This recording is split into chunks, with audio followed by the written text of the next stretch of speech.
Welcome to the Hoops Culture Podcast, where we talk about all things basketball. We're back. Um, it's been a week exactly. Had some things to do. I was busy with school and stuff. You know how it is. But we had one of the best basketball, probably opening days for teams ever. Ever. I've never seen something better than that in my life. That was amazing. Honestly, just having the NBA back is the best, especially with all the fans in there.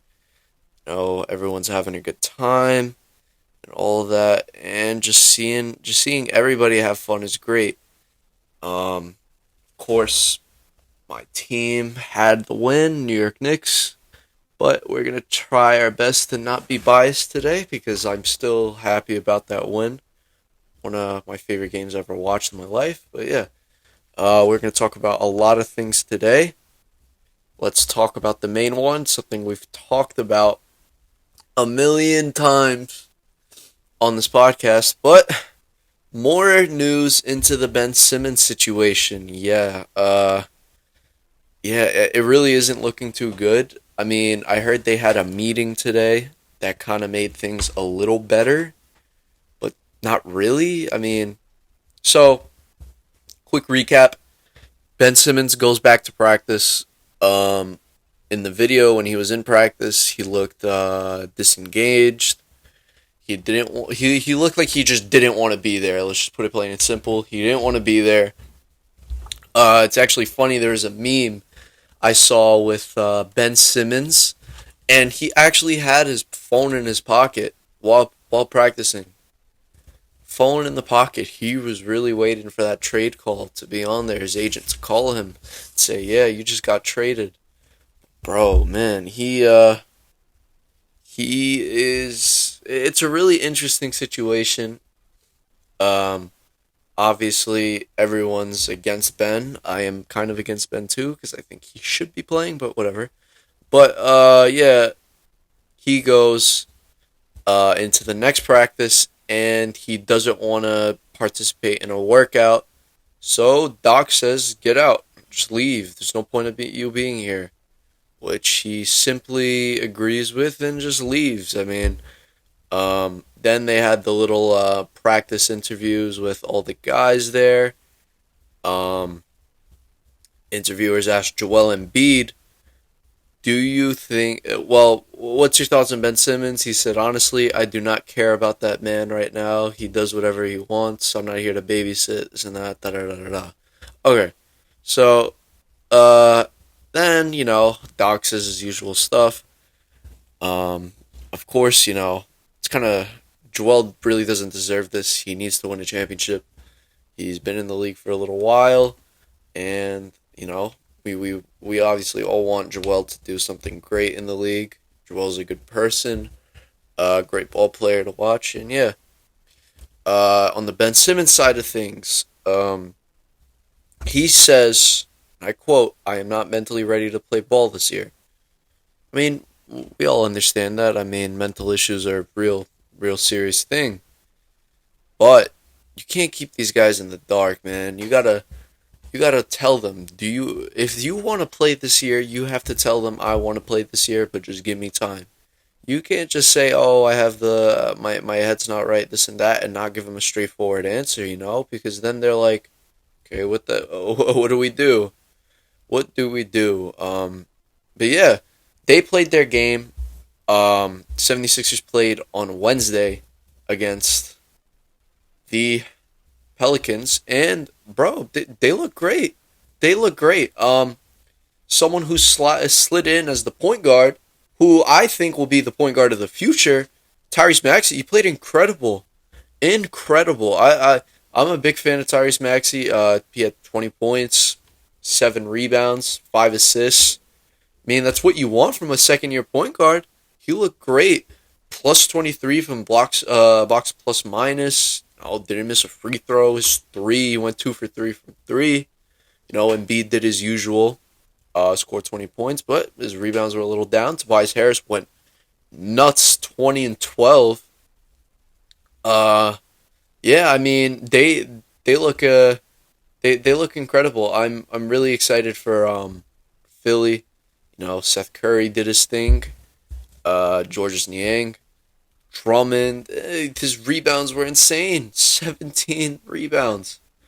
I mean, he looked pretty good. I mean, he doesn't really have to score the ball. He could get the and Korkmaz 22 points.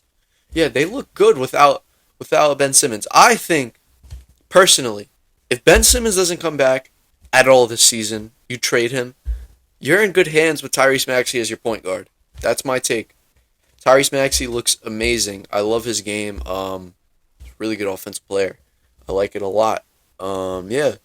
I mean, what does Philly do from here? I don't know what the trade packages are looking like now. I bet you his value is even lower than before. What they want because they wanted a couple first round picks, which I don't think is happening. Yeah, I don't think that's happening at all. So yeah, I mean, that's really it on the 76ers situation. Next, I want to talk about some rookies. First, I want to talk about the Pacers. Chris Duarte. Chris Duarte played. I really like his game a lot. He played really good. Man, he was lights out from three. Chris Duarte was insane. 27 points, 5 rebounds, 1 assist, 1 steal, +7 from blocks plus minus, 6 for 9 from three. Oh, I don't know why it's doing that. I'm sorry about that. I don't know why I did that. I'm sorry. Freaking stupid computer. Whatever. I'm on the ESPN app. I'm sorry about that. But yeah, Malcolm Brogdon looked incredible. Sabonis, amazing. Yeah, the Pacers, even though they did lose to Charlotte, they're going to be a team you got to watch out for in the playoffs. They could turn it up and be very good. Yeah, I think Chris Duarte was the perfect pick for the Pacers. I didn't think he was going to be that effective game from day one, but man, he looks like he could really just turn it on. I guess. Yeah, I mean, the Pacers didn't make the playoffs last year. You know, they had a tough year, a lot of injuries and such. But what are you gonna do? You got a lot of a lot of potential in that team, a lot of potential. Um, so we're gonna see what happens there. And yeah, another rookie I really want to talk about, Jalen Green. Pretty disappointing game. I think it was pretty disappointing. You could see the flashes of a great player, but they played against a hungry Timberwolves team who wants to win every game. And he had to play against a good defender and leaked easily. So yeah, it was a little tough, a little tough. But we're gonna see how everything goes out there. Moses Moody, he not really didn't play too much. Played 5 minutes, 2 points, 2 rebounds. Not bad for 5 minutes. But Chris Duarte, man, that guy was a monster, a monster. Um, yeah, James Bouknight did not play. There's Zaire Williams who actually looked pretty good. I think in his defense looked pretty good. Just his stats did not show anything compared to how he played. But man, he looked good on defense, like really good. But yeah, I just wanted to get a little debate on the well, not a debate on the rookies, but like just talk about the rookies a little bit. Next, let's talk about the possible MVP candidate of this year, Stefan Curry. Oh man, he was not. He was ballistic last game. But first, let's talk about how they played against the Lakers. He didn't shoot the ball. I think the past three opening nights, Steph Curry has not made like his threes as like how he's supposed to. But he looked incredible just doing. I mean, he's put in a triple double, which is great. You like to see that from Steph Curry, someone who's effective on both ends. Getting the rebounds and just like getting his teammates involved. I'm a big believer in the Warriors. I think they're gonna be great this year. Hopefully they keep it up. And yeah, they look amazing. Steph Curry, he just does not miss from sometimes. Like especially against the Clippers. Oh my God, he went insane, insane. And against a good Clippers team, people forget that the Clippers are good. I don't know why people forget that because they think, oh, Kawhi Leonard's not playing, Paul George sucks. Paul George is great. I don't care what nobody says. People can call me biased because he's one of my favorite players. He's great. He's great. He just scores the ball. But Stephen Curry, 45 points, 10 rebounds again. One assist, not bad. I mean, he's got a pass. 6 turnovers was a lot, but when you're used in high volume, it's pretty expected. 8 for 13 from three. God, man, I don't know when Steph Curry's ever gonna slow down at all. Just makes his teammates better as well. Draymond Green played phenomenal. Wiggins looked nice. Looney got his rebounds in. Jordan Poole had a rough night. 7 turnovers, 9 points, but he's going to be a good player. Potential most improved player of the year candidate. Nemanja Bjelica, he looks good. I really like Nemanja Bjelica's addition on the Warriors. He fits so well, especially since he didn't really play a lot with the Heat in the second half. He fits perfect with what they want to do. Iguodala's there for defense. Nothing more. Otto Porter's not getting too much playing time than what's expected, but it's all good. Damian Lee doing his usual. I don't know why it's doing that. Sorry about that. I don't know why my computer's doing that. I don't know. It's playing freaking the ESPN sounds or whatever. But yeah, they're gonna be a very very good team this year. Believe that. Believe that. They will be an amazing team this year. Next, I want to talk about the Lakers' struggle in that game. They looked awful. They looked awful in the first game.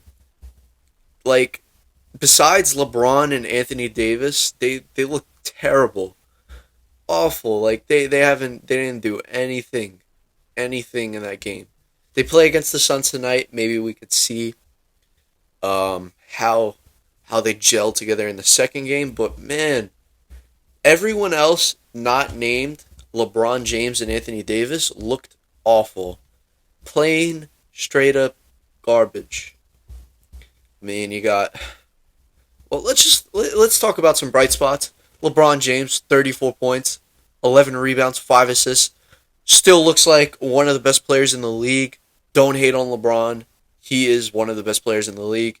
Anthony Davis going back into his 2020 form, looking sharp on the court. But yeah, the third best player out there tonight was like, I guess Kent Bazemore or Melo. I mean, Bazemore was kind of putting in work on defense.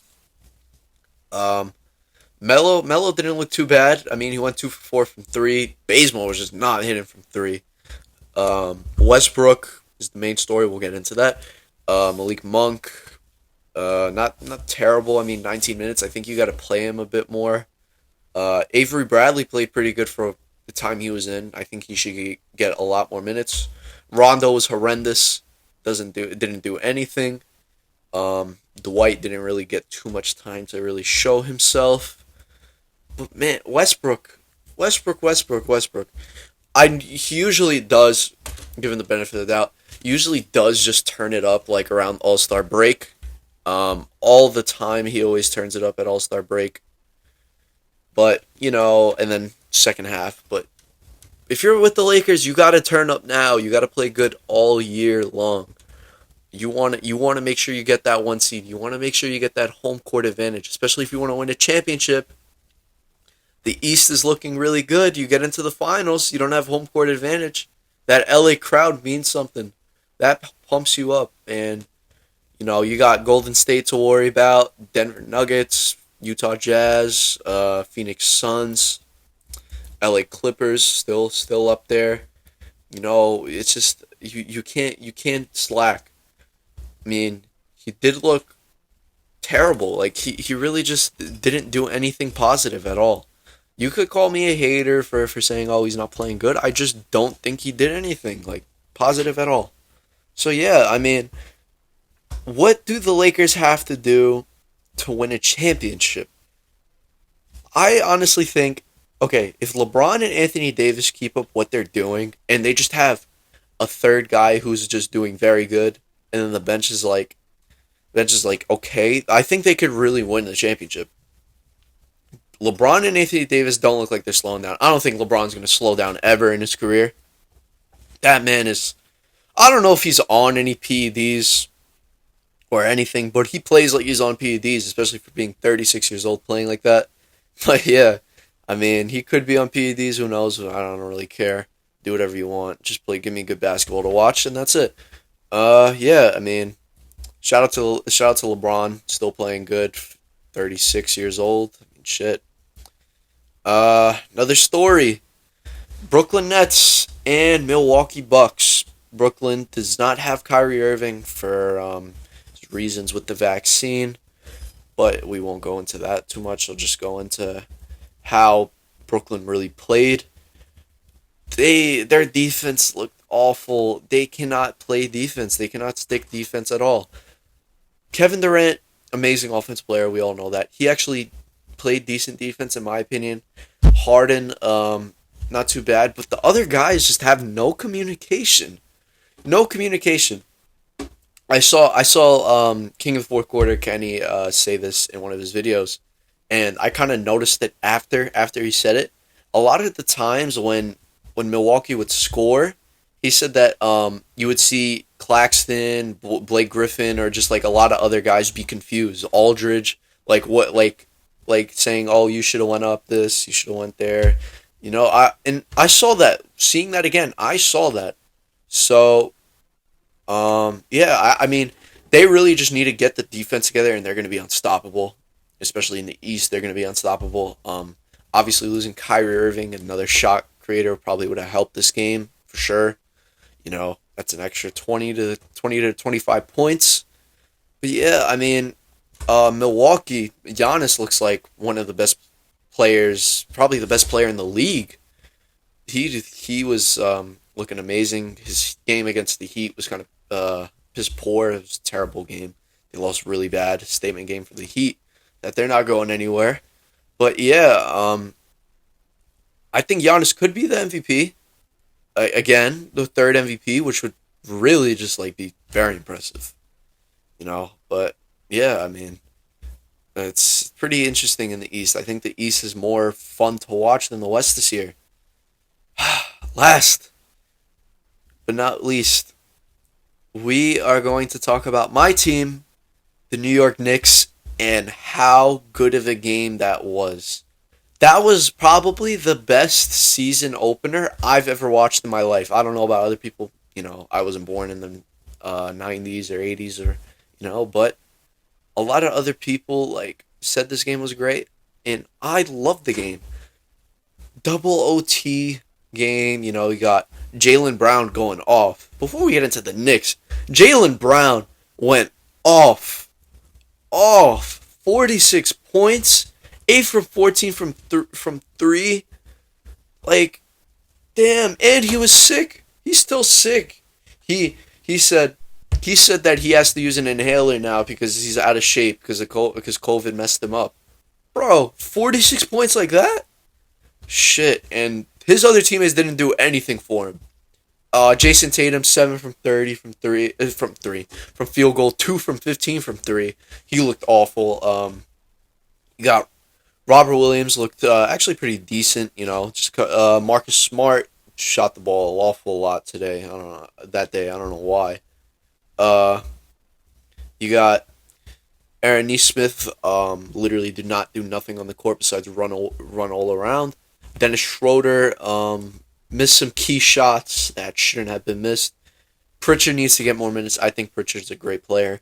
And Romeo Langford, very impressive. A lot of people have written off Romeo Langford because of how bad he played his first 2 years. I mean, I agree. I kind of wrote him off just thinking he wasn't going to get any minutes in the league, but he looked incredible.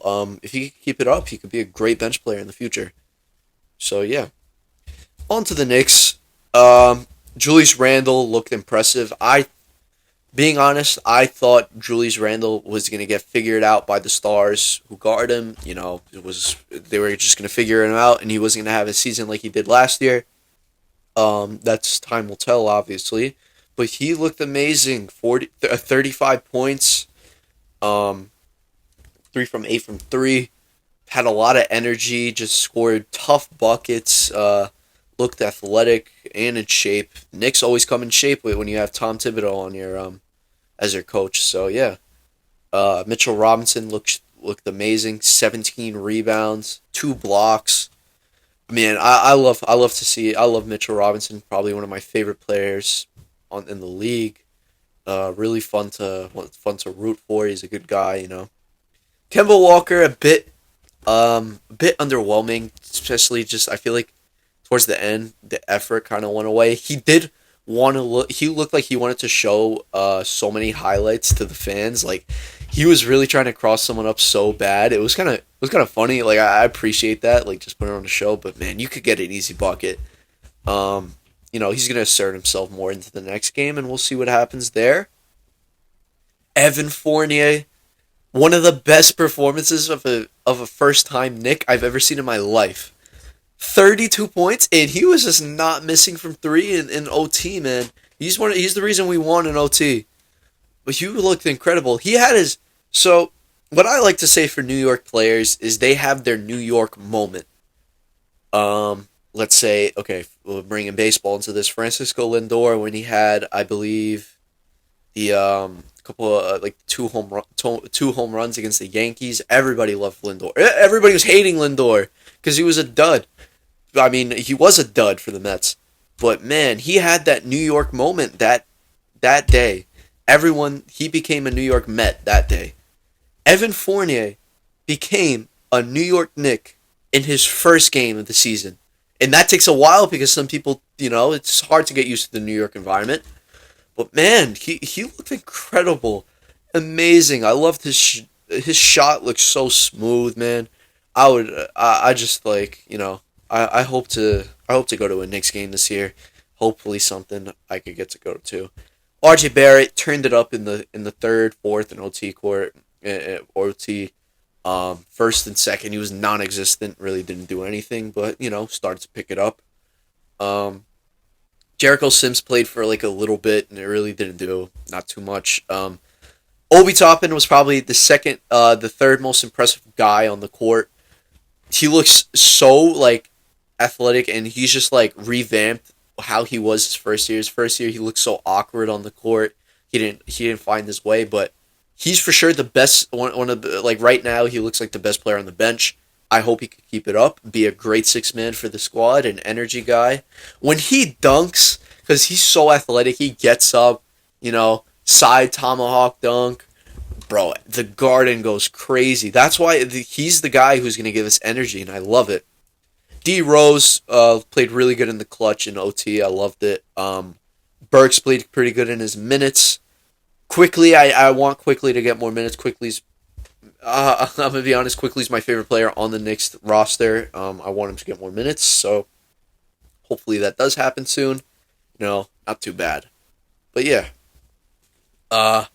New York Knicks. Where do they go? I don't want to be biased, but I definitely do think they're a playoff team. I don't think they're a play-in team. There's too much talent on the roster to be a play-in team. I mean, I've said it's possible they could be a top 3 team because I think obviously Brooklyn and Milwaukee are certified top 2, but I could see the Knicks sliding in 3, but we just have to be consistent and not lose to stupid teams like how the Knicks or every New York team does lose to stupid teams that they shouldn't be losing to. So yeah, I mean, I hope we keep it up, and it's gonna be a fun season to be a Knicks fan. So yeah, I'm really proud of the New York Knicks. hopefully we keep it up. And that's it. I think I'm gonna call it an episode. Fun little episode talking about the recap of everything. We'll be back Monday to talk about the other few games. We'll have our usual special guest Jamal back, and yeah, we're gonna have a fun time. And peace.